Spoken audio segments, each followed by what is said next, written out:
이 사연은 경기도 남양주시에 거주하시는 한 어르신의 실제 이야기를 바탕으로 각색하였습니다.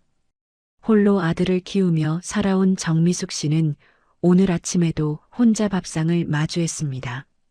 식탁 위에 올려진 작은 생일상이 쓸쓸해 보였지만 아들과 며느리가 찾아올 것이란 기대감에 마음이 설렜습니다. 65번째 생일, 그녀는 마음 한구석에 외로움이 스며드는 걸 느끼면서도 담담하게 밥을 떠먹었지요. 작은 TV에서는 아침 뉴스가 흘러나오고 그녀의 시선은 자주 벽에 걸린 아들의 사진으로 향했습니다. 15살 때의 민호, 아직 귀여움이 남아있던 그 시절의 모습이었어요. 어머님, 생일 축하해요. 현관문이 열리고 며느리 소영의 목소리가 들려왔습니다. 형식적인 인사와 함께 소영은 영양제 한 병을 테이블에 툭 내려놓았어요. 미숙 씨는 반갑게 웃으며 며느리를 맞이했습니다. 뒤이어 들어온 아들 민호는 인사도 없이 소파에 몸을 던지듯 앉아 핸드폰만 만지작거렸습니다. 엄마, 그거 비싼 거야? 민호의 무심한 질문에 미숙 씨는 시선을 영양제로 옮겼습니다. 고급스러운 패키지에 담긴 보약 같은 영양제였어요. 아들, 이런 거 사오지 않아도 되는데. 소영은 시어머니의 말에 억지 미소를 지었습니다. 그녀의 머릿속에는 늙은이가 오래 살면 우리 재산만 까먹지라는 생각이 맴돌았지만 겉으로는 효심 가득한 며느리인 척 연기했어요. 어머니 건강이 제일 중요하죠. 요즘 힘드셔 보여서 특별히 준비했어요. 미숙 씨는 감사하다는 말을 건네며 영양제를 들여다보았습니다. 처방전 없이는 구할 수 없는 고급 영양제 같았어요. 그녀는 아들과 며느리의 마음씨가 좋아진 것 같아 기뻤습니다. 하지만 두 사람의 눈빛에서 진심을 찾을 수는 없었어요. 민호는 소파에 앉아 뭔가를 메시지로 보내고 있었습니다. 소영은 그런 남편을 향해 눈짓을 보내며 부엌으로 향했어요. 시어머니의 시선이 TV로 향한 틈을 타두른 눈빛을 교환했습니다. 차 한 잔 드릴게요, 어머니. 소영은 부엌에서 차를 준비하며 민호에게 다가가 속삭였습니다. 언제까지 기다려야 하는 거야? 민호는 주변을 살핀 후 목소리를 낮추어 대답했어요.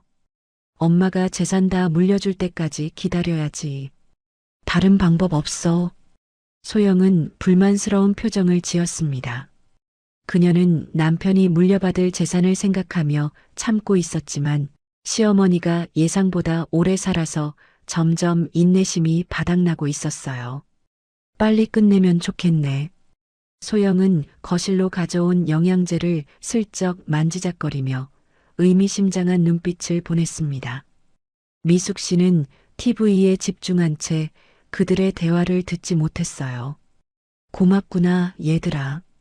미숙 씨의 진심 어린 감사 인사에 아들 부부는 서로를 바라보며 이 늙은이가 방해꾼이라는 표정을 교환했습니다. 그들의 입가에는 미소가 걸려 있었지만 그 눈빛은 차갑기 그지없었어요. 미숙 씨는 아들 부부가 자신의 생일을 기억해줘서 행복했습니다. 삶이 고되었지만 그녀는 홀로 아들을 키우며 모든 것을 참아냈어요. 이제 그녀에게는 작은 아파트와 약간의 저축금, 그리고 시골에 있는 작은 땅이 전부였습니다. 모두 아들에게 물려주기 위해 평생을 모은 재산이었지요. 엄마, 우리 이제 가볼게. 생일상을 차려주지도 않은 채 민호는 서둘러 자리에서 일어났습니다. 미숙 씨의 표정이 순간 어두워졌지만 곧 밝은 얼굴로 아들 부부를 배웅했어요. 그래, 바쁘지? 와줘서 고마워. 현관문이 닫히고 미숙 씨는 다시 혼자가 되었습니다. 거실 테이블 위에 놓인 영양제만이 아들 부부가 다녀갔음을 증명하고 있었어요. 그녀는 영양제를 들어 유심히 살펴보았습니다. 라벨에는 고급 영양 보조제라고 적혀 있었지만 어딘지 모르게 의심스러운 구석이 있었어요. 내일부터 먹어볼까? 미숙 씨는 영양제를 서랍에 넣어두었습니다. 창밖으로 비가 내리기 시작했고 그녀의 마음속에도 어둠의 그림자가 슬며시 드리워졌습니다. 아들의 차가운 태도가 마음을 아프게 했지만 그래도 그녀는 민호를 믿고 싶었어요. 하지만 그 믿음이 얼마나 위태로운지 그녀는 아직 알지 못했습니다. 며칠이 지나고 미숙 씨는 영양제를 아직 복용하지 않은 채 일상을 보내고 있었습니다. 낡은 TV 앞에서 오후 드라마를 보며 시간을 보내는 것이 그녀의 소일거리였죠. 창밖으로 가을 햇살이 들어오는 오후 갑작스러운 초인종 소리에 미숙 씨는 깜짝 놀랐습니다. 누구세요? 인터폰을 통해 물었더니 뜻밖의 목소리가 들려왔어요. 미숙 씨, 나 김영자예요. 사돈이잖아요. 사돈이라니 며느리 소영의 어머니였습니다. 미숙 씨는 얼른 문을 열었어요. 문 앞에는 과일 바구니를 들고 서 있는 영자 씨가 환한 미소를 지으며 서 있었습니다. 어머, 사돈. 오랜만이네요. 미숙 씨는 깜짝 놀란 표정으로 영자 씨를 맞이했습니다. 둘은 며느리 소영이 결혼한 이후로 가끔씩 만나는 사이였지만 이렇게 불쑥 방문한 것은 처음이었어요. 갑자기 생각나서 들렸어요. 잘 지내셨어요? 영자 씨는 과일 바구니를 내밀며 거실로 들어왔습니다. 미숙 씨는 급하게 거실을 정리하며 사돈을 맞이했어요. 죄송해요. 미리 연락도 없이 이렇게 갑자기 와서. 아니에요. 반가워요. 앉으세요. 차라도 준비할게요. 미숙 씨는 부엌으로 향했습니다.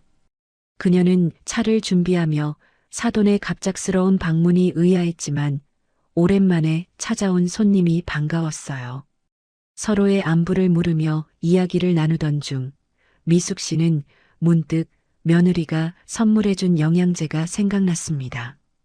아, 그러고 보니 소영이가 며칠 전에 생일 선물로 영양제를 줬어요. 사돈도 한 알 드셔볼래요? 건강에 좋다더라고요. 미숙 씨는 서랍에서 영양제를 꺼내 들었습니다. 비싸 보이는 패키지의 영양제를 보며 영자 씨의 눈이 반짝였어요. 우리 딸이 이런 걸 선물했어요? 비싸 보이네요. 미숙 씨는 영양제 병을 열어 한 알을 꺼냈습니다. 작은 캡슐 안에 진한 갈색 액체가 들어 있었어요. 그녀는 영양제를 영자 씨에게 건넸습니다. 저도 아직 안 먹어봤어요. 같이 먹어볼까요? 영자 씨는 망설임 없이 영양제를 받아 입에 넣었습니다. 미숙 씨가 물 한 잔을 건네자 영자 씨는 그것을 삼켰어요. 처음에는 아무 일도 없어 보였습니다. 두 사람은 계속해서 이야기를 나누었고 시간이 흘렀습니다. 소영이랑 민호는 잘 지내요? 영자 씨의 질문에 미숙 씨는 잠시 망설였습니다. 그녀는 아들 부부의 냉담한 태도를 언급하고 싶지 않았어요. 그럼요, 둘 다 바빠서 자주 못 보지만. 그때였습니다. 영자 씨의 얼굴이 갑자기 창백해지더니 기침을 시작했어요. 처음에는 가벼운 기침 같았지만 점점 심해졌습니다. 사돈, 괜찮으세요? 미숙 씨가 걱정스럽게 물었습니다. 영자 씨는 대답하려다 갑자기 입을 막았어요. 그리고 다음 순간 그녀의 손가락 사이로 붉은 액체가 흘러나왔습니다. 피였습니다. 으악! 미숙 씨는 비명을 질렀습니다. 영자 씨는 이제 계속해서 피를 토하며 소파에서 미끄러지듯 바닥으로 쓰러졌어요. 미숙 씨는 공포에 질려 급하게 전화기를 찾았습니다. 119죠? 빨리 와주세요. 손님이 갑자기 피를 토하고 쓰러졌어요. 미숙 씨의 떨리는 목소리로 상황을 설명하는 동안 영자 씨는 계속해서 고통스러워했습니다. 구급대원들이 도착하기까지의 시간이 영원처럼 느껴졌어요. 마침내 구급대원들이 도착했고 영자 씨는 신속하게 들것에 실려 병원으로 향했습니다. 미숙 씨는 구급차를 따라 병원으로 향했습니다. 그녀의 머릿속은 혼란스러웠어요. 영자 씨가 왜 갑자기 피를 토한 것일까? 영양제와 관련이 있을까? 그녀는 영양제 병을 가방에 넣어 가지고 왔습니다. 병원 응급실에서 의사들이 영자 씨를 치료하는 동안 미숙 씨는 대기실에서 불안하게 기다렸습니다. 시간이 흘러 마침내 의사가 나타났어요. 환자 보호자 되십니까? 네, 사돈입니다. 어떻게 된 건가요? 의사의 표정이 심각했습니다. 환자가 독극물에 반응한 것 같습니다. 위세척을 했지만 상태가 좋지 않아요. 혹시 무엇을 드셨는지 아십니까? 미숙 씨는 충격에 빠졌습니다. 독극물이라니 말도 안 됐어요. 그녀는 떨리는 손으로 가방에서 영양제를 꺼냈습니다. 이거 말고는 아무것도 안 먹었어요. 의사는 영양제 병을 받아들고 검사실로 보냈습니다. 미숙 씨는 그 자리에 털썩 주저앉았어요. 머릿속에 번개처럼 스치는 생각, 설마. 그녀는 며느리 소영이 준 영양제가 떠올랐습니다. 생일 선물로 준 그 영양제, 만약 그것이 독약이었다면? 미숙 씨의 심장이 빠르게 뛰기 시작했어요. 아들과 며느리가 자신에게 해를 입히려 했던 것일까? 그 생각만으로도 숨이 막혔습니다. 병원 복도를 서성이던 미숙 씨에게 경찰이 다가왔습니다. 의사가 독극물 의심 사례를 신고한 것이었어요. 경찰은 영양제를 압수하고 미숙 씨에게 질문을 시작했습니다. 이 영양제를 어디서 구하셨습니까? 미숙 씨는 망설였습니다. 자신의 아들과 며느리를 의심하는 것이 너무 고통스러웠어요. 하지만 진실을 말해야 했습니다. 며느리가 생일 선물로 줬어요. 그때 복도 끝에서 급하게 걸어오는 두 사람이 보였습니다. 아들 민호와 며느리 소영이었어요. 그들의 얼굴에는 걱정스러운 표정이 있었지만 눈빛은 어딘지 불안해 보였습니다. 엄마, 무슨 일이에요? 민호가 다가와 물었습니다. 소영은 약간 뒤에 서서 상황을 살피고 있었어요. 사돈이 영양제를 먹고 피를 토했어. 미숙 씨의 말에 민호와 소영의 얼굴이 굳었습니다. 소영이 당황한 듯 말했어요. 어떻게 된 거예요? 어머니가 영양제를 먹인 거예요? 그녀의 목소리에는 미숙할 수 없는 비난의 어조가 섞여 있었습니다. 미숙 씨는 소영의 눈을 바라보았어요. 그리고 그 순간 그녀는 알았습니다. 자신이 먹었어야 할 독약을 사돈이 먹은 것이었습니다.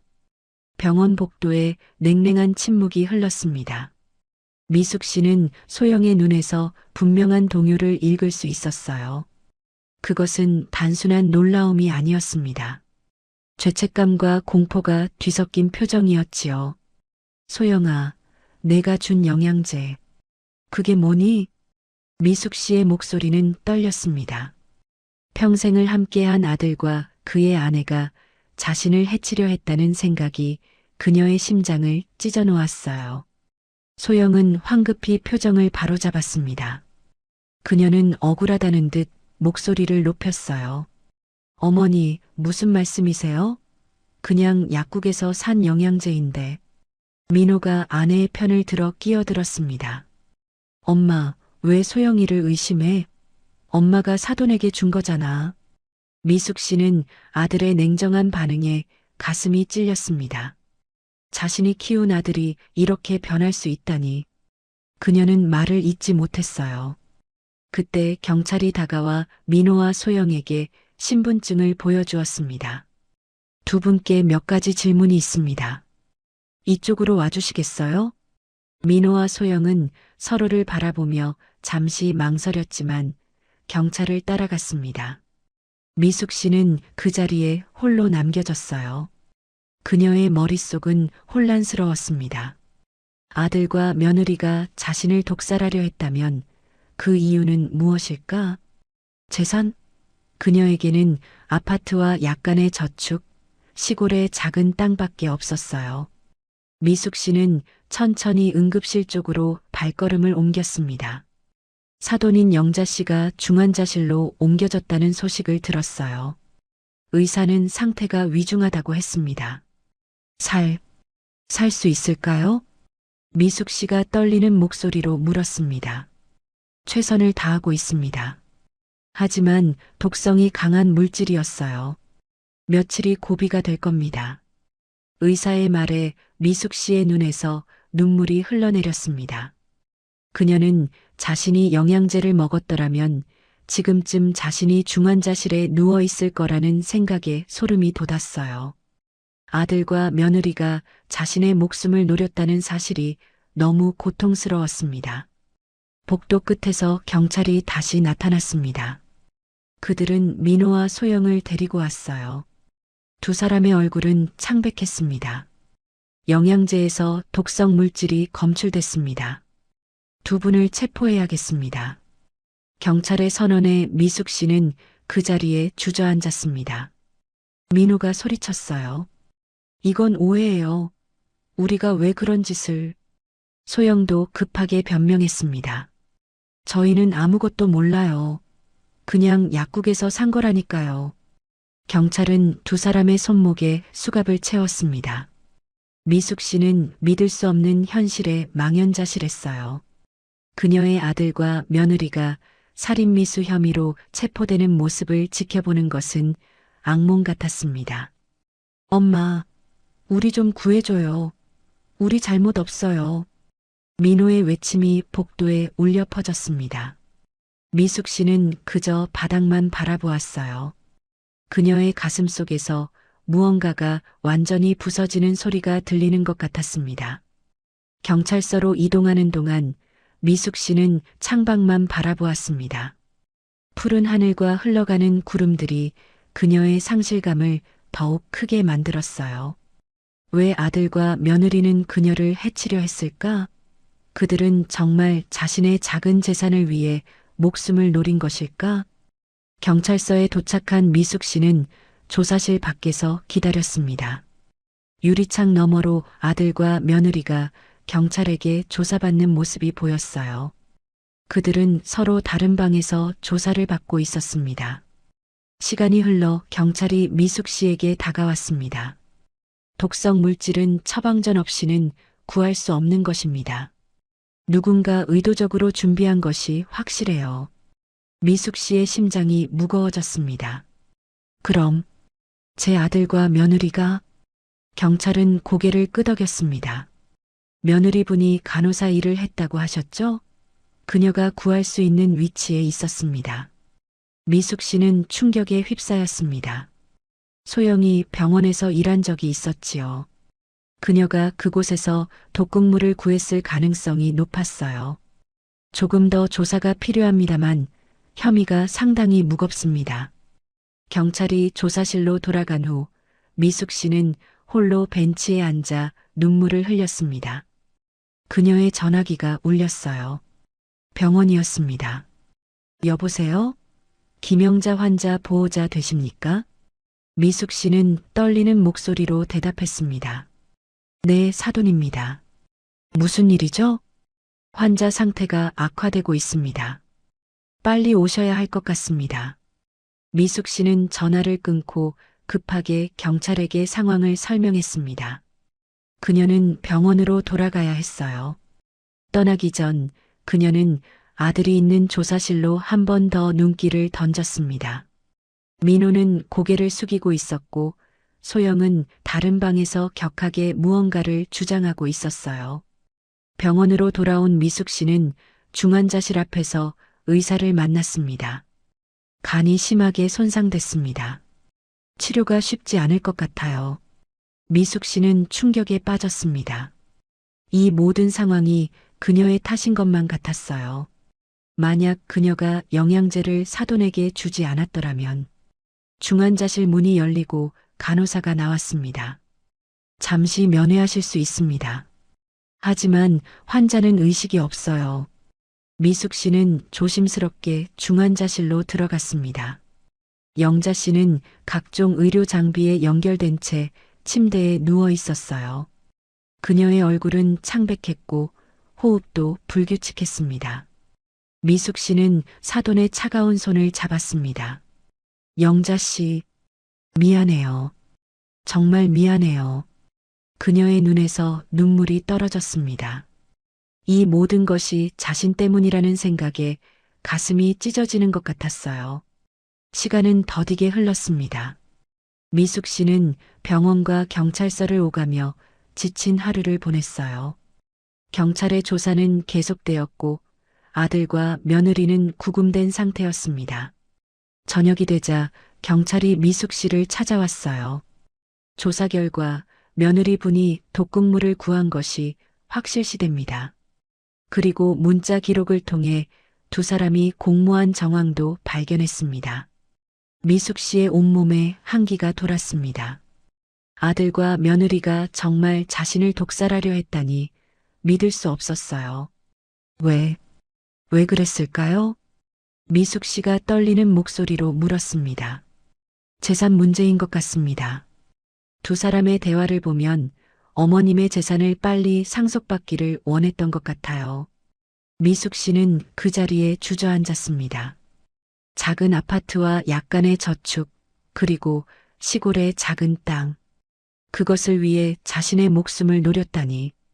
그녀는 믿을 수 없었어요. 밤이 깊어갔습니다. 병원 복도의 형광등 불빛만이 미숙 씨의 지친 얼굴을 비추고 있었어요.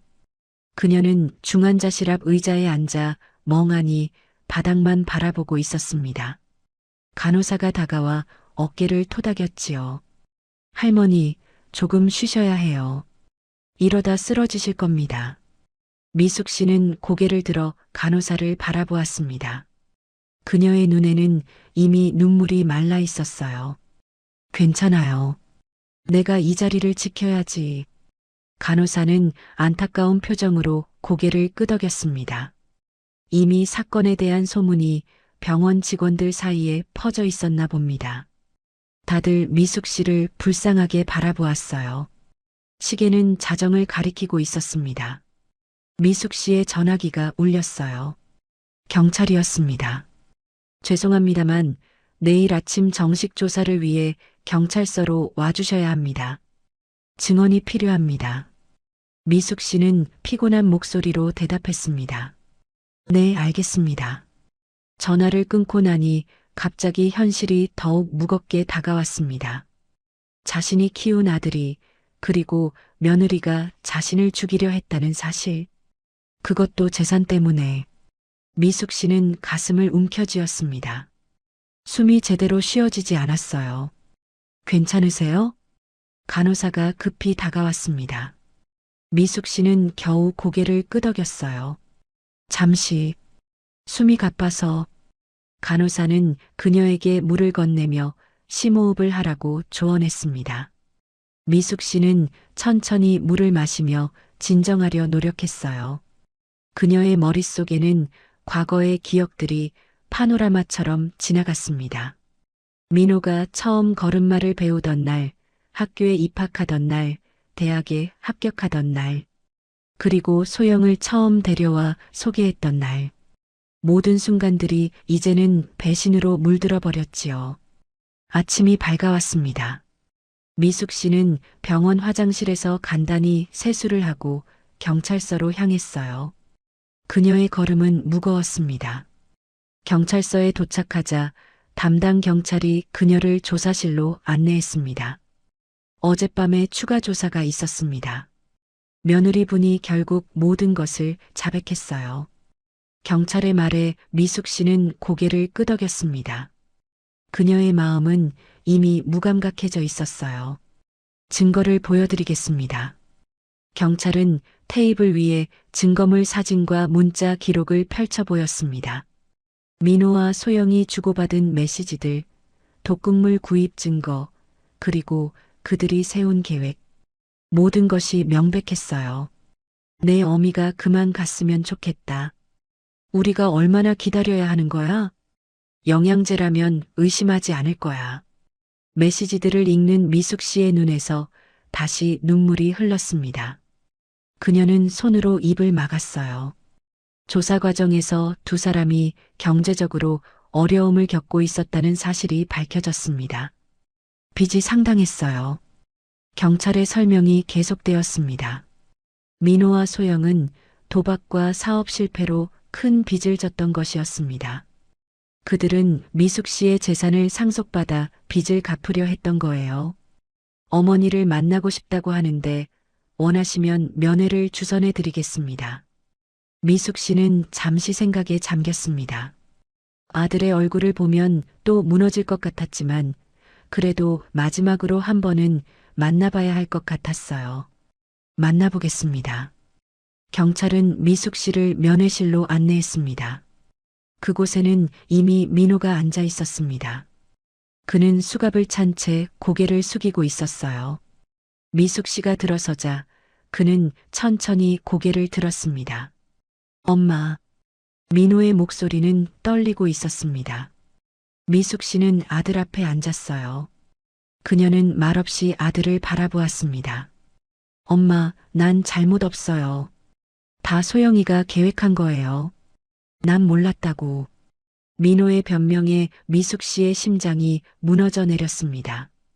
아들은 여전히 자신의 잘못을 인정하지 않고 있었어요.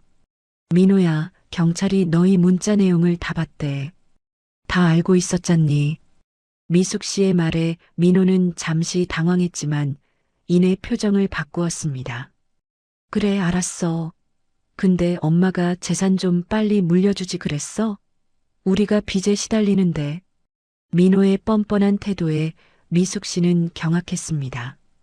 그녀가 목숨을 걸고 키운 아들이 이런 식으로 나올 줄은 예상하지 못했어요. 내가 어떻게 그럴 수 있니? 내가 널 얼마나 사랑했는데.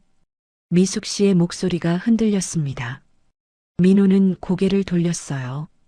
엄마, 우리 재산 돌려줘요. 우리가 뭘 잘못했어요? 어차피 엄마 곧 돌아가실 텐데. 민호의 말은 칼날처럼 미숙 씨의 가슴을 찔렀습니다. 그녀는 더 이상 듣고 싶지 않았어요. 미숙 씨는 일어나 면회실을 나가려 했습니다. 엄마, 가지 마요. 우리 좀 도와줘요. 민호의 외침이 면회실에 울려 퍼졌지만 미숙 씨는 돌아보지 않았습니다. 그녀는 이미 마음을 정했어요. 경찰을 만나 모든 증언을 마친 후 미숙 씨는 병원으로 돌아왔습니다. 중환자실에 도착하자 의사가 그녀를 맞이했어요. 영자 씨 상태가 위태롭습니다. 간 기능이 회복되지 않고 있어요. 미숙 씨는 고개를 끄덕였습니다. 그녀는 중환자실로 들어가 영자 씨 옆에 앉았어요. 영자 씨, 미안해요. 내 탓이에요. 미숙 씨는 영자 씨의 차가운 손을 잡았습니다. 그녀의 마음은 이미 결정을 내렸어요. 아들과 며느리가 자신을 배신한 이상, 이제 그녀는 다른 선택을 해야 했습니다. 병원에서 나온 미숙 씨는 변호사 사무실로 향했습니다. 그녀는 모든 재산에 대한 처분을 상담하고 싶었어요. 제 아파트와 저축금, 그리고 시골 땅, 모두 팔고 싶습니다. 변호사는 놀란 표정으로 미숙 씨를 바라보았습니다. 갑자기 왜 그러시는 거죠? 모든 재산을 정리하시겠다고요? 미숙 씨는 담담하게 대답했습니다. 네, 필요한 곳에 쓰려고요. 제 아들은 더 이상 제 재산을 받을 자격이 없어요. 변호사는 미숙 씨의 결심을 보고 천천히 고개를 끄덕였습니다. 그는 뉴스를 통해 사건에 대해 알고 있었나 봅니다. 아드님이 감옥에 가실 가능성이 높으신가요? 미숙 씨는 무거운 한숨을 내쉬었습니다. 네, 살인 미수죄로 기소된다고 해요. 며느리도 마찬가지고요. 변호사는 서류 작업을 시작했습니다. 미숙 씨는 창밖을 바라보며 생각에 잠겼어요. 그녀의 인생은 완전히 뒤바뀌어 버렸습니다. 하지만 이제 새로운 결정을 내릴 때였지요. 재산을 어떻게 처분하실 계획이신가요? 변호사의 질문에 미숙 씨는 천천히 대답했습니다. 사돈 가족의 치료비와 보상금으로 일부를 쓰고 나머지는 자선단체에 기부하려고요. 변호사는 미숙 씨의 결정에 존경의 눈빛을 보냈습니다. 그녀는 모든 것을 잃었음에도 불구하고 여전히 타인을 생각하고 있었어요. 절차가 끝나는데 시간이 걸릴 겁니다. 특히 아드님이 상속권을 주장할 수도 있어요. 미숙 씨는 단호하게 고개를 저었습니다. 그럴 일 없을 거예요. 제 뜻은 확고해요. 변호사 사무실을 나온 미숙 씨는 한동안 거리를 무작정 걸었습니다. 늦가을의 차가운 바람이 그녀의 얼굴을 스쳤지만 그녀는 느끼지 못했어요. 머릿속은 여전히 혼란스러웠습니다. 시간이 얼마나 흘렀을까요? 그녀는 문득 벤치에 앉아 하늘을 올려다보았지요. 어떻게 이런 일이. 미숙 씨의 중얼거림이 바람에 섞여 사라졌습니다. 이제 그녀에게는 아무것도 남지 않은 것 같았어요. 평생을 바쳐 키운 아들은 그녀의 목숨을 노렸고 함께 살던 집은 이제 팔아야 할 대상이 되었습니다. 그녀가 이루어온 모든 것이 한순간에 무너져 내렸지요. 전화벨 소리가 그녀의 생각을 깨뜨렸습니다. 병원이었어요. 미숙 씨? 영자 씨 상태가 좀 안정됐습니다. 의식을 찾으셨어요. 미숙 씨의 눈에 희망의 빛이 돌아왔습니다. 적어도 사돈은 살아 있었어요. 그녀는 급히 병원으로 향했습니다. 중환자실에 도착한 미숙 씨는 의사의 설명을 들었습니다. 아직 완전히 회복된 건 아닙니다. 독소가 간에 심각한 손상을 입혔어요. 하지만 최악의 상황은 넘긴 것 같습니다. 미숙 씨는 안도의 한숨을 내쉬었습니다. 영자 씨는 약해 보였지만 눈을 뜨고 있었어요. 미숙 씨가 조심스레 다가가자 영자 씨는 힘겹게 미소를 지었습니다. 미숙 씨. 영자 씨의 목소리는 거의 들리지 않을 정도로 작았습니다. 미숙 씨는 그녀의 손을 잡았어요. 영자 씨, 정말 미안해요. 내 탓이에요. 영자 씨는 약하게 고개를 저었습니다. 당신 탓 아니에요. 소영이, 민호. 영자 씨는 말을 이어가지 못했습니다. 그녀는 이미 모든 상황을 알고 있는 듯 했어요. 미숙 씨의 눈에서 다시 눈물이 흘렀습니다. 제가 모든 치료비를 부담할게요. 걱정 마세요. 영자 씨는 미숙 씨의 손을 약하게 쥐었습니다. 두 사람은 말없이 서로를 바라보았어요. 그들은 이제 가해자의 가족과 피해자라는 관계가 되었지만 동시에 같은 아픔을 공유하는 사람들이기도 했습니다. 며칠 후 재판이 시작되었습니다. 미숙 씨는 법정에 증인으로 출석했어요. 그녀는 아들과 며느리가 피고인석에 앉아 있는 모습을 보았습니다. 그들은 여전히 자신들의 잘못을 인정하지 않는 표정이었어요. 검사는 미숙 씨에게 질문했습니다. 피고인들이 독약이 든 영양제를 선물했다는 사실을 어떻게 알게 되셨습니까? 미숙 씨는 떨리는 목소리로 대답했습니다. 사돈이 영양제를 먹고 쓰러졌습니다. 그리고 경찰이 그들의 문자 내용을 보여줬어요. 모든 게 계획적이었습니다. 법정은 숙연해졌습니다. 미숙 씨의 증언이 끝난 후 검사는 결정적인 증거를 제시했어요. 민호와 소영이 주고받은 문자 메시지와 소영이 병원에서 독극물을 빼돌린 CCTV 영상이었습니다. 민호의 변호사가 일어났습니다. 내 의뢰인은 아내의 계획을 모르고 있었습니다. 그는 단지 그때 민호가 갑자기 소리쳤어요. 엄마가 우리 재산 다 팔아버린다면서요? 어떻게 그럴 수 있어요? 법정이 술렁였습니다. 판사는 즉시 제지했지만 민호는 계속해서 소리쳤어요.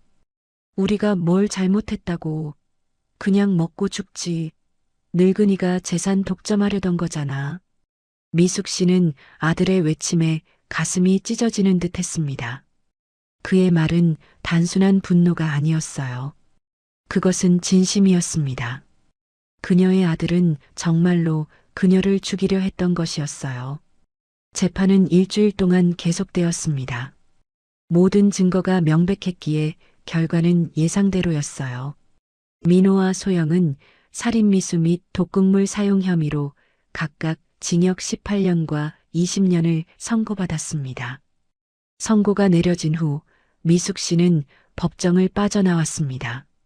그녀는 더 이상 아들의 얼굴을 보고 싶지 않았어요. 이제 그녀에게는 새로운 삶이 기다리고 있었습니다. 집으로 돌아온 미숙 씨는 오랫동안 살아온 아파트를 바라보았습니다. 이제 이곳도 곧 다른 사람의 것이 될 터였어요. 변호사가 알려준 대로 모든 절차가 진행 중이었습니다. 아파트는 이미 매물로 나와 있었고 시골 땅도 매각 중이었지요. 미숙 씨는 거실벽에 걸린 가족 사진을 내렸습니다. 민호의 어린 시절부터 성인이 된 모습까지, 그리고 소영과의 결혼식 사진까지, 모든 사진들이 이제는 쓰라린 기억으로 바뀌었어요. 이제 끝이구나. 그녀는 사진들을 모아 작은 상자에 넣었습니다. 그리고 집 뒤편 작은 공터에서 불을 피워 모두 태워버렸어요. 불꽃 속에서 사라지는 사진들을 보며 미숙 씨는 새로운 결심을 했습니다. 더 이상 과거에 매달리지 않을 거야. 며칠 후 미숙 씨는 병원에서 퇴원한 영자 씨를 만났습니다. 영자 씨의 상태는 많이 호전되었지만 여전히 약해 보였어요.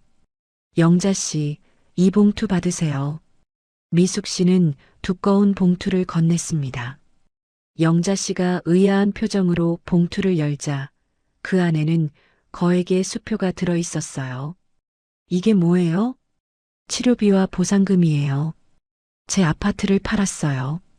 영자 씨가 겪은 고통에 비하면 작은 금액이지만 영자 씨는 놀란 표정으로 미숙 씨를 바라보았습니다. 이렇게까지 하실 필요 없어요. 저는 미숙 씨는 고개를 저었습니다. 받아주세요. 제 마음이에요. 그리고 우리 더 이상 사돈이 아니에요. 그냥 친구로 지내요. 영자 씨의 눈에 눈물이 고였습니다. 그녀는 조용히 고개를 끄덕였어요. 미숙 씨, 감사해요. 두 사람은 서로를 바라보며 미소 지었습니다. 그들은 이제 같은 상처를 가진 동료가 되었어요. 미숙 씨는 남은 재산을 정리하며 새로운 계획을 세웠습니다. 아파트와 저축금, 시골 땅을 팔아 마련한 돈의 일부는 영자 씨에게 보상금으로 주었고 나머지는 독거노인을 돕는 자선단체에 기부하기로 했어요. 그녀는 이제 작은 월세 아파트로 이사할 예정이었습니다. 평생 모은 재산은 없어졌지만 그녀의 마음은 오히려 가벼워졌어요. 더 이상 배신의 아픔에 사로잡혀 있지 않았습니다. 감옥에서 민호가 면회를 요청했다는 연락이 왔지만 미숙 씨는 거절했습니다. 그녀는 이제 새로운 시작을 하고 싶었어요. 아들과의 인연은 이제 완전히 끝이라고 생각했습니다. 엄마, 우리 좀 만나줘요. 재산 문제로 할 말이 있어요. 민호의 메시지가 전달되었지만 미숙 씨는 답장을 보내지 않았어요. 그녀는 창밖을 바라보며 깊은 한숨을 내쉬었습니다. 이제 정말 끝이구나. 경찰서 면회실 미숙 씨는 결국 민호의 거듭된 요청에 마지못해 발걸음을 옮겼습니다. 구치소 특유의 차가운 공기가 그녀를 맞이했지요. 면회실 문이 열리고 수갑을 찬 민호가 들어왔습니다. 그는 며칠 사이 몰라보게 야위어 있었어요. 엄마. 민호의 목소리는 떨렸습니다. 미숙 씨는 아들을 바라보았지만 더 이상 예전의 따뜻함은 느껴지지 않았어요. 그저 낯선 사람을 보는 것 같았습니다. 왜 만나자고 했니? 미숙 씨의 차분한 목소리에 민호는 잠시 당황한 듯 했어요. 그는 어머니의 눈을 피하며 말을 이었습니다. 엄마, 우리 재산 돌려줘요. 우리가 뭘 잘못했어요? 아들의 뻔뻔한 태도에 미숙 씨의 가슴이 다시 한번 찢어졌습니다. 그는 여전히 자신의 잘못을 인정하지 않고 있었어요. 민호야, 넌 나를 독살하려 했어. 그것도 재산 때문에. 그런데도 내가 잘못한 게 없다고 생각하니? 민호는 고개를 저었습니다. 그의 눈에는 증오의 빛이 서려 있었어요. 그냥 먹고 죽지. 늙은이가 재산 독점하려던 거잖아. 그의 말에 미숙 씨는 충격으로 말을 잇지 못했습니다. 아들의 입에서 나온 말이라고는 믿을 수 없었어요. 그녀의 눈에 눈물이 고였지만 이내 마음을 다잡았습니다. 민호야, 난 이미 모든 재산을 처분했어. 내 아버지가 남겨준 그 땅도, 내가 평생 모은 돈도, 이제 아무것도 없어. 민호의 눈이 커졌습니다. 그는 자리에서 벌떡 일어났어요. 뭐라고요? 그럴 수 없어. 그건 내 것이었다고. 경비가 급히 다가와 민호를 제지했습니다.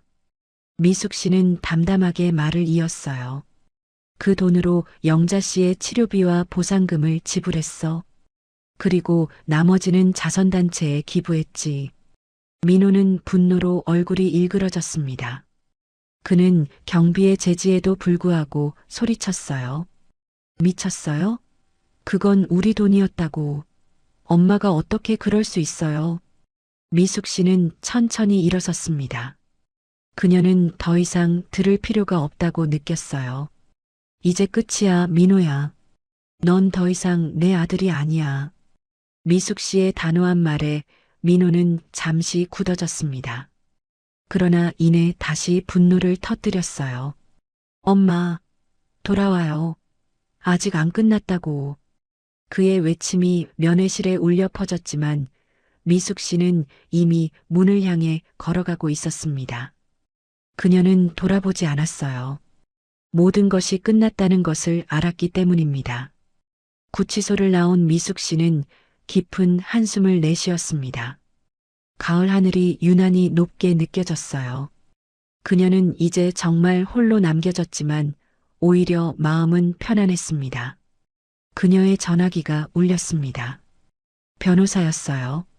모든 절차가 마무리됐습니다. 아파트와 땅이 모두 팔렸고 돈은 지정하신 계좌로 입금됐습니다. 미숙 씨는 고맙다는 인사를 전하고 전화를 끊었습니다. 이제 정말 새 출발을 할 시간이었어요. 며칠 후 미숙 씨는 작은 월세 아파트로 이사했습니다. 평생 살아온 집을 떠나는 것은 쉽지 않았지만 그곳에는 이제 아픈 기억만이 남아 있었어요. 새 집은 작고 소박했지만 그녀에게는 충분했습니다.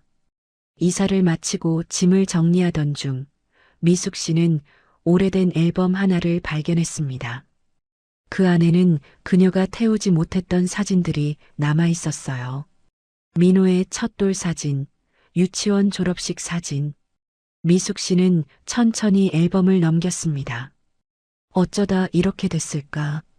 그녀는 앨범을 덮고 깊은 한숨을 내쉬었습니다. 과거는 이제 돌이킬 수 없었어요. 그녀는 앨범을 상자에 넣고 옷장 깊숙이 넣어두었습니다. 언젠가는 그 상자를 열 수 있는 날이 올지도 모르지만 지금은 아니었습니다. 다음 날 미숙 씨는 영자 씨를 방문했습니다. 영자 씨는 이제 집에서 요양 중이었어요. 그녀의 건강은 많이 호전되었지만 아직 완전히 회복되지는 않았습니다. 들어오세요, 미숙 씨.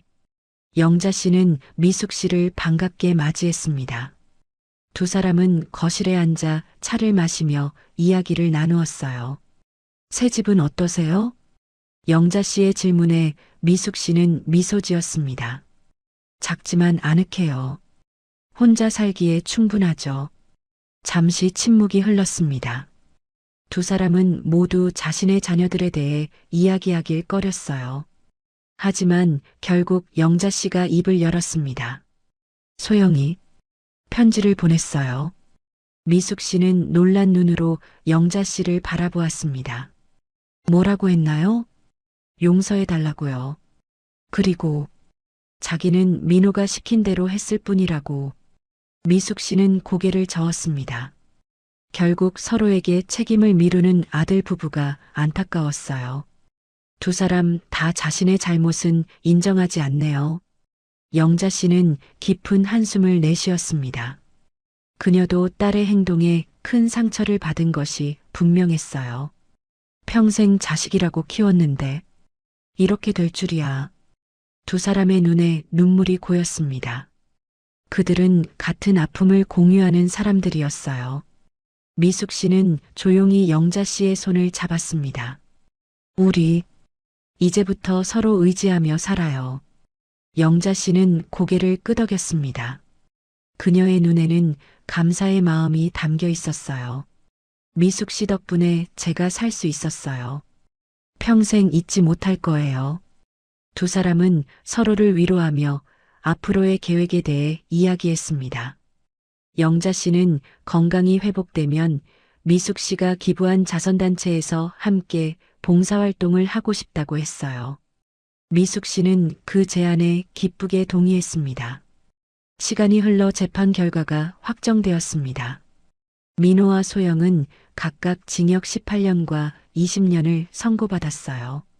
항소는 모두 기각되었고 그들은 결국 오랜 시간을 감옥에서 보내게 되었습니다. 미숙 씨는 뉴스로 그 소식을 접했습니다. 그녀는 더 이상 슬프지 않았어요. 이제 그녀는 모든 것을 내려놓고 새로운 삶을 살기로 결심했기 때문입니다. 자선단체에서의 봉사활동이 미숙 씨의 일상이 되었습니다. 그녀는 자신과 같은 처지의 노인들을 돕는 일에 보람을 느꼈어요. 비록 재산은 모두 잃었지만 그녀는 이제 더 풍요로운 마음으로 살아가고 있었습니다. 어느 날 미숙 씨는 자선단체에서 한 노인을 만났습니다. 그는 미숙 씨와 비슷한 나이로 보였어요. 안녕하세요. 처음 뵙겠습니다. 저는 김진수라고 합니다. 노인은 따뜻한 미소를 지으며 미숙 씨에게 인사했습니다. 미숙 씨는 그의 인사에 반갑게 답했어요. 안녕하세요. 정미숙입니다. 두 사람은 자연스럽게 대화를 나누기 시작했습니다. 진수 씨도 자식에게 배신당한 경험이 있었어요. 그는 아들의 사업 실패로 모든 재산을 잃고 거리에 나앉았다가 이 자선단체의 도움으로 다시 일어섰다고 했습니다. 자식이라는 게 참 알 수 없는 거죠. 진수 씨의 말에 미숙 씨는 공감의 눈빛을 보냈습니다. 그들은 서로의 아픔을 이해했어요. 미숙 씨는 오랜만에 누군가와 마음을 터놓고 이야기하는 것이 편안하게 느껴졌습니다. 겨울이 찾아왔습니다. 미숙 씨의 작은 월세 아파트 창밖으로 첫눈이 내리기 시작했어요. 그녀는 창가에 앉아 커피 한 잔을 마시며 눈 내리는 풍경을 바라보았습니다. 예전 같으면 민호에게 전화해서 조심해서 다니라고 당부했을 텐데 이제는 그럴 수도 없었지요. 오늘도 좋은 하루가 되길. 미숙 씨는 작은 소망을 속삭였습니다. 지난 몇 달간 그녀의 일상은 많이 달라졌어요. 자선단체에서의 봉사활동과 영자 씨와의 친교가 그녀의 삶의 중심이 되었습니다. 그리고 최근에는 진수 씨와의 만남도 그녀에게 작은 위로가 되고 있었어요. 전화벨이 울렸습니다. 영자 씨였어요. 미숙 씨, 오늘 시간 되세요? 점심 같이 먹어요. 그럼요, 좋지요. 어디서 만날까요? 두 사람은 만날 장소를 정하고 통화를 마쳤습니다. 미숙 씨는 옷을 갈아입고 집을 나섰어요. 눈이 조금씩 쌓이기 시작한 거리를 조심스럽게 걸었습니다. 약속 장소인 작은 식당에 도착하자 이미 영자 씨가 와 있었어요. 그녀의 옆에는 의외로 진수 씨도 앉아 있었습니다. 어머, 진수 씨도 같이 왔네요? 미숙 씨는 살짝 당황했지만 곧 미소를 지으며 두 사람에게 인사했습니다. 영자 씨가 장난스럽게 웃으며 말했어요. 진수 씨랑 우연히 만났어요. 마침 혼자 드시고 계셔서 같이 하자고 했죠. 세 사람은 화기애애한 분위기로 식사를 시작했습니다. 이야기는 자연스럽게 흘러갔어요. 서로의 과거 이야기, 현재의 일상, 그리고 앞으로의 계획까지. 그들은 비슷한 상처를 가진 사람들이었기에 더욱 깊이 공감할 수 있었습니다. 저는 이제 과거에 연연하지 않기로 했어요. 미숙 씨의 말에 진수 씨는 고개를 끄덕였습니다. 맞아요. 우리가 아무리 슬퍼해도 돌아오는 건 없으니까요. 이제는 우리 자신을 위해 살아야 해요. 영자 씨도 동의했습니다. 그녀의 건강은 많이 회복되었지만 아직 완전하지는 않았어요. 다들 힘든 시간을 겪었지만 그래도 지금 이렇게 만나서 웃을 수 있다는 게 기적 같아요. 세 사람은 서로를 바라보며 미소 지었습니다. 그들의 눈에는 이제 희망의 빛이 서려 있었어요. 식사를 마치고 카페로 자리를 옮겼습니다. 창밖으로 눈이 계속해서 내리고 있었어요. 미숙 씨는 문득 민호의 소식이 궁금해졌습니다. 그러나 그 생각은 금세 지워버렸지요. 이제 그는 그녀의 삶에 없는 사람이었으니까요. 미숙 씨, 그동안 민호 소식 들으셨어요? 영자 씨의 조심스러운 질문에 미숙 씨는 고개를 저었습니다. 아니요, 그리고 알고 싶지도 않아요. 이제 그 아이는 말을 끝맺지 못한 미숙 씨의 눈에 순간 슬픔이 스쳐 지나갔습니다. 아무리 단호하게 결심했다 해도 모성애는 쉽게 지울 수 없는 것이었어요. 진수 씨가 조용히 미숙 씨의 손을 잡았습니다. 괜찮아요. 시간이 지나면 모든 게 나아질 거예요. 미숙 씨는 감사의 눈빛으로 진수 씨를 바라보았습니다. 그의 따뜻한 위로가 그녀의 마음을 진정시켰어요. 다음 날 미숙 씨는 자선단체에서 봉사활동을 하고 있었습니다. 그녀는 소외된 노인들에게 식사를 나눠주는 일을 맡았어요. 한 노인이 그녀에게 다가왔습니다. 아가씨, 고맙소. 당신 같은 사람이 있어 세상이 아직 살만하구려. 노인의 따뜻한 말에 미숙 씨의 마음이 따스해졌습니다. 그녀는 미소를 지으며 노인의 손을 잡아주었어요. 천만에요. 제가 오히려 많은 것을 배우고 있답니다. 그때 자선단체 입구에서 소란이 일었습니다. 미숙 씨는 무슨 일인지 살펴보러 갔어요. 입구에는 한 남자가 서 있었습니다. 미숙 씨는 그 남자를 보자마자 충격으로 굳어버렸지요. 민호의 친구 태준이었습니다. 미숙 어머니. 태준은 미숙 씨를 발견하고 다가왔습니다. 그의 얼굴에는 어두운 그림자가 드리워져 있었어요. 태준이? 여긴 웬일이니? 미숙 씨는 당황스러웠지만 최대한 침착하게 물었습니다. 태준은 잠시 머뭇거리다 입을 열었어요. 민호 소식 들으셨어요? 미숙 씨는 고개를 저었습니다. 태준은 깊은 한숨을 내쉬었어요. 민호가 감옥에서 자살 시도를 했어요. 지금 교도소 병원에 있습니다. 미숙 씨의 얼굴에서 핏기가 가셨습니다. 아무리 원망스러운 아들이라도 그런 소식은 충격적이었어요. 어떻게 된 거니? 태준은 고개를 숙였습니다. 교도관 말로는 민호가 우울증 증세가 심했대요. 그리고 소영이 민호를 배신했다고 해요. 모든 죄를 민호에게 뒤집어 씌우고 감형을 받으려고. 미숙 씨는 그 자리에 주저앉을 것 같았습니다. 진수 씨가 어디선가 나타나 그녀를 부축했어요. 괜찮으세요? 미숙 씨는 겨우 고개를 끄덕였습니다. 그녀는 진수 씨의 도움을 받아 의자에 앉았어요. 민호를 봐야 할까요? 미숙 씨의 떨리는 목소리에 태주는 말을 이었습니다. 민호가 어머니를 찾았어요. 마지막으로 용서를 구하고 싶대요. 미숙 씨는 복잡한 감정에 휩싸였습니다.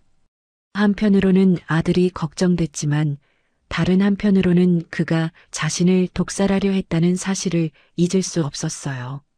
가봐야겠어. 미숙 씨의 결정에 진수 씨가 걱정스러운 표정으로 물었습니다. 정말 괜찮으시겠어요? 제가 같이 가드릴까요? 미숙 씨는 감사하다는 듯 미소 지었습니다. 네, 같이 가주시면 좋겠어요. 다음 날 미숙 씨와 진수 씨는 교도소 병원을 찾았습니다. 태준의 안내로 그들은 민호가 있는 병실에 도착했어요. 민호는 침대에 누워 있었고 그의 손목에는 붕대가 감겨 있었습니다. 민호야. 미숙 씨의 목소리에 민호가 천천히 고개를 돌렸습니다. 그의 눈은 생기를 잃은 채 허공만 바라보고 있었어요. 엄마. 민호의 목소리는 너무나 작아 거의 들리지 않았습니다. 미숙 씨는 아들 옆에 앉았어요. 진수 씨는 조용히 뒤로 물러나 두 사람에게 공간을 주었습니다. 왜 이런 짓을 한 거니? 미숙 씨가 떨리는 목소리로 물었습니다. 민호는 잠시 침묵했다가 천천히 입을 열었어요. 미안해요. 정말 미안해요. 그의 눈에서 눈물이 흘렀습니다. 미숙 씨는 아들의 변화에 당혹스러웠어요. 이전의 뻔뻔한 태도는 온데간데 없이 진심 어린 후회의 눈물을 흘리고 있었습니다. 소영이가 모든 걸 나한테 뒤집어 씌웠어. 난 그저 민호의 말에 미숙 씨는 차갑게 끊었습니다. 그럼 내 잘못은 없다는 거니? 여전히 모든 책임을 소영이에게만 돌리는 거야? 민호는 고개를 저었습니다. 그의 눈에는 이제 깨달음이 서려 있었어요. 아니에요, 엄마. 내가 다 잘못했어요. 내가 욕심이 너무 컸어. 소영이랑 같이 계획했고 엄마를 해치려고 했어요. 그의 고백에 미숙 씨는 숨이 막혔습니다. 드디어 아들이 진실을 말하고 있었어요. 왜 그랬니?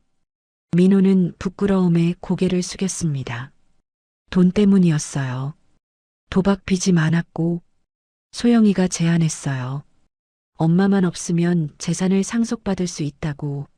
미숙 씨는 아들의 고백을 묵묵히 들었습니다. 마음은 아팠지만 적어도 그가 진실을 말하고 있다는 사실에 조금은 위안이 되었어요. 엄마, 용서해 주실 수 있을까요?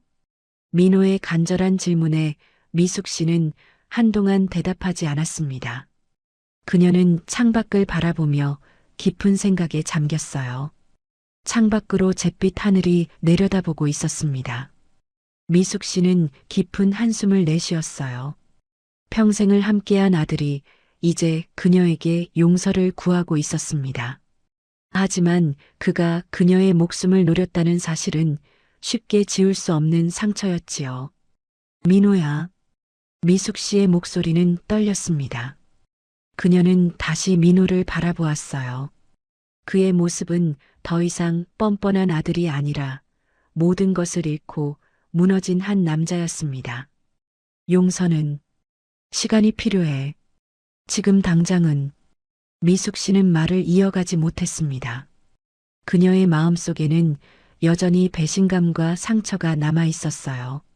민호는 고개를 끄덕였습니다. 그의 눈에는 체념의 빛이 서려 있었어요. 이해해요, 엄마. 내가 용서받을 자격이 없다는 것도 알아요.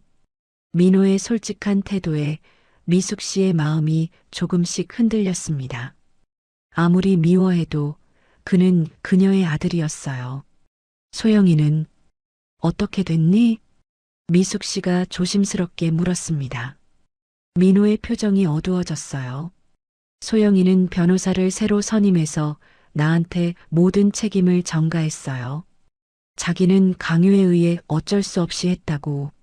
미숙 씨는 고개를 끄덕였습니다. 이제 모든 퍼즐이 맞춰지는 것 같았어요. 소영은 처음부터 계산적이었던 것이었습니다. 민호야, 넌 정말 반성하고 있는 거니? 미숙 씨의 진지한 질문에 민호는 고개를 들어 어머니의 눈을 바라보았습니다. 그의 눈에는 이제 진정한 후회의 빛이 있었어요. 네, 엄마. 매일 밤 생각해요. 내가 왜 이런 끔찍한 짓을 했는지. 엄마가 평생 나를 위해 희생하셨는데 난. 민호의 목소리가 흐려졌습니다. 그의 어깨가 떨리기 시작했어요. 미숙 씨는 조심스럽게 손을 뻗어 아들의 어깨를 토닥였습니다. 시간이 지나면 언젠가는 용서할 수 있을지도 모르겠다. 그녀의 말에 민호의 눈에 희망의 빛이 번쩍였습니다. 하지만 미숙 씨는 즉시 덧붙였어요. 하지만 지금은 아니야. 그리고 앞으로도 우리 관계가 예전처럼 될 수는 없을 거야. 민호는 고개를 끄덕였습니다. 그는 이제 현실을 받아들이고 있었어요. 이해해요, 엄마. 그래도 가끔 와서 볼 수 있을까요? 미숙 씨는 잠시 생각에 잠겼습니다. 그녀는 아들을 완전히 버릴 수는 없었지만 쉽게 용서할 수도 없었어요. 그럴게. 하지만 시간이 필요해. 민호의 얼굴에 안도의 표정이 스쳤습니다. 미숙 씨는 이제 면회 시간이 끝나가고 있음을 느꼈어요. 그녀는 천천히 자리에서 일어났습니다. 민호야, 이제 가볼게. 민호는 아쉬운 표정으로 어머니를 바라보았습니다. 네, 엄마. 와주셔서 고마워요. 미숙 씨는 고개를 끄덕이고 병실을 나왔습니다. 밖에서 기다리고 있던 진수 씨가 걱정스러운 표정으로 그녀를 맞이했어요. 괜찮으세요? 미숙 씨는 깊은 한숨을 내쉬었습니다. 네, 괜찮아요. 이제 조금은. 두 사람은 조용히 교도소를 나섰습니다. 겨울 하늘은 여전히 무거웠지만 미숙 씨의 마음은 조금 가벼워진 것 같았어요. 완전한 용서는 아니었지만 적어도 첫걸음을 내디딘 것 같았습니다. 병원으로 가는 길에 미숙 씨는 영자 씨에게 전화했습니다. 영자 씨, 민호를 만나고 왔어요. 전화 너머로 영자 씨의 놀란 목소리가 들려왔습니다. 어머, 정말요? 어땠어요? 미숙 씨는 간단히 상황을 설명했습니다. 영자 씨는 진지하게 들었어요. 용서하셨나요? 아니요, 아직은. 하지만 언젠가는 그럴 수 있을 것 같아요. 영자 씨는 이해한다는 듯 대답했습니다. 천천히 가셔도 돼요, 미숙 씨. 상처는 쉽게 아물지 않으니까요. 두 사람은 이야기를 나눈 후 통화를 마쳤습니다. 미숙 씨는 창밖으로 흐르는 풍경을 바라보았어요. 진수 씨가 운전에 집중하며 가끔씩 그녀를 걱정스럽게 쳐다보았습니다. 정말 괜찮으신가요? 진수 씨의 진심 어린 물음에 미숙 씨는 미소 지었습니다. 네, 진수 씨 덕분에 힘이 나요. 같이 와주셔서 고마워요. 그는 따뜻한 미소로 답했습니다. 두 사람은 이제 서로에게 특별한 존재가 되어가고 있었어요. 병원에 도착하자 영자 씨가 이미 와 있었습니다. 그녀는 미숙 씨를 보자마자 다가와 안아주었어요. 많이 힘드셨죠? 미숙 씨는 고개를 끄덕였습니다. 세 사람은 함께 카페에 앉아 이야기를 나누었어요. 미숙 씨는 민호와의 만남에 대해 자세히 이야기했습니다. 소영이도 결국 영자 씨의 눈에 슬픔이 서렸습니다. 그녀도 딸에게 큰 상처를 받은 상태였어요. 우리 자식들이 이렇게 될 줄이. 미숙 씨는 영자 씨의 손을 잡았습니다. 두 사람은 같은 아픔을 공유하고 있었어요. 이제 우리는 서로가 있잖아요. 영자 씨는 미소 지으며 고개를 끄덕였습니다. 그리고 진수 씨를 바라보았어요. 그리고 진수 씨도 있고요. 세 사람은 서로를 바라보며 미소 지었습니다. 그들은 이제 새로운 가족 같은 존재가 되어가고 있었어요. 시간이 흘러 봄이 찾아왔습니다. 미숙 씨는 가끔씩 민호를 면회하러 갔습니다. 아들은 복역 중에 진정한 반성의 시간을 가지고 있었어요. 그는 더 이상 예전의 뻔뻔한 모습이 아니었습니다. 엄마, 요즘 어떻게 지내세요? 민호의 질문에 미숙 씨는 간단히 자신의 일상을 이야기했습니다. 그녀는 자선단체에서의 봉사활동, 영자 씨와의 친교, 그리고 진수 씨와의 관계에 대해서도 조금씩 이야기했어요. 진수 아저씨가 좋은 분이신가 봐요. 민호의 말에 미숙 씨는 조금 놀랐습니다. 아들이 자신의 행복을 진심으로 바라는 것 같았어요. 그래, 좋은 사람이야. 미숙 씨의 대답에 민호는 미소 지었습니다. 그는 이제 어머니가 새로운 삶을 살아가는 것을 받아들이고 있었어요. 엄마, 행복하셨으면 좋겠어요. 제가 엄마의 행복을 망쳐서 정말 미안해요. 민호의 진심 어린 사과에 미숙 씨의 마음이 조금씩 녹아내렸습니다. 그녀는 이제 아들을 완전히 용서하지는 못했지만 그의 진정한 반성을 인정할 수 있었어요. 봄날의 오후 미숙 씨와 영자 씨, 그리고 진수 씨는 공원 벤치에 앉아 있었습니다. 벚꽃이 흩날리는 아름다운 풍경 속에서 그들은 평화로운 시간을 보내고 있었어요. 사람 일이란 참 알 수 없는 것 같아요. 영자 씨의 말에 미숙 씨는 고개를 끄덕였습니다. 그래요. 하지만 이렇게 새로운 인연을 만나게 된 것도 어쩌면 운명인지도 모르겠네요.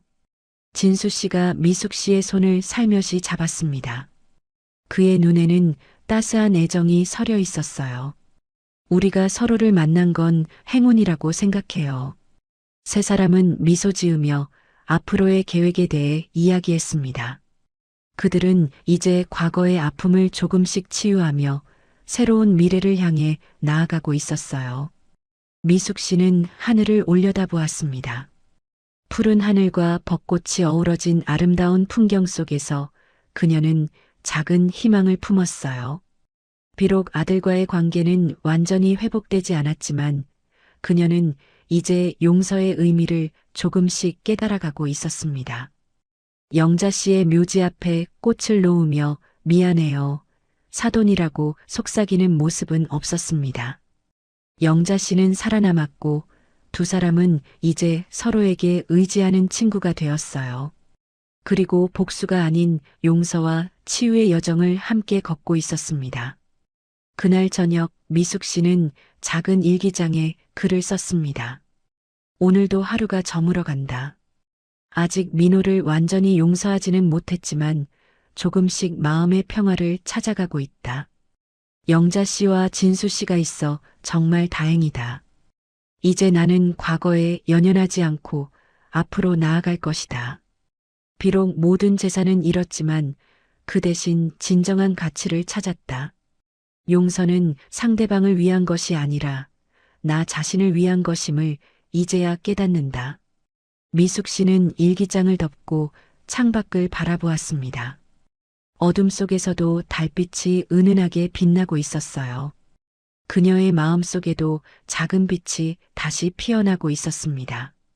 복수는 끝났습니다. 이제 용서와 치유의 시간이 시작되었어요. 가족이라는 이름으로 묶여 있다고 해서 무조건적인 사랑과 신뢰가 보장되는 것은 아닙니다. 때로는 가장 가까운 사람에게서 가장 큰 배신을 경험할 수도 있습니다. 하지만 더 중요한 것은 그 아픔 이후의 선택입니다. 미숙 씨처럼 우리는 상처와 배신의 복수로 응답하는 대신 자신을 위한 새로운 길을 선택할 수 있습니다. 물질적인 것보다 진정한 인간관계의 가치를 깨닫고 같은 아픔을 공유하는 사람들과 함께 서로를 지지하며 나아갈 수 있지요. 또한 용서는 상대방을 위한 것이 아니라 자신을 위한 것임을 기억해야 합니다. 완전한 용서는 어려울 수 있지만 그 과정을 통해 우리는 더 성장하고 치유될 수 있습니다. 여러분도 혹시 가족이나 가까운 사람에게 상처를 받은 경험이 있으신가요? 그 아픔을 어떻게 극복하셨나요? 때로는 말하기 어려운 상처일수록 나눌 때 더 빨리 치유될 수 있답니다. 이 이야기가 여러분께 조금이라도 위로와 용기를 주었기를 바랍니다. 인생은 예상치 못한 방향으로 흘러갈 수 있지만 중요한 것은 우리가 그 흐름 속에서 어떤 선택을 하느냐입니다. 함께 나누고 이야기하면서 서로의 아픔을 치유해 나가는 시간이 되었으면 좋겠습니다. 여러분의 소중한 댓글로 여러분의 생각과 경험을 나눠주세요. 그리고 이 이야기가 마음에 와닿으셨다면 구독과 좋아요로 응원해 주시면 더 많은 분들에게 이 메시지가 전달될 수 있을 것입니다. 감사합니다.